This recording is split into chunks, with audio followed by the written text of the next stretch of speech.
Նախ ամենակարևորը դեռահասության փուլում այն նախկին արգելքները ծնողական ընտանիքի, որ գոյություն ունեին,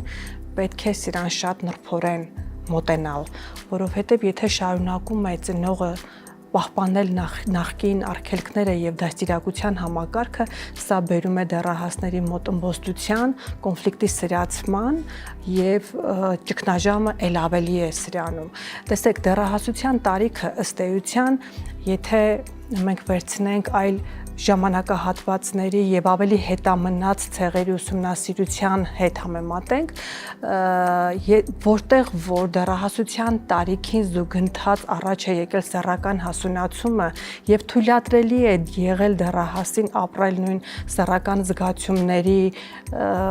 թելադրանքով, սոցիալական կարգավիճակ են ձեռք բերել դեռահասները, որպես կանոն այդ ճգնաժամը ավելի մեղմ է անցել։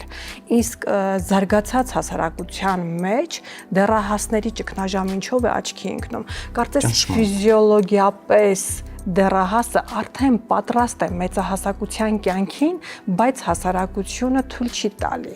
որովհետև այո, հոգեբանական զարգացման մակարդակն էլ կարծես չի համապատասխանում լիովին, որպեսզի դեռահասը կարողանա անցնել մեծահասակության կյանքին։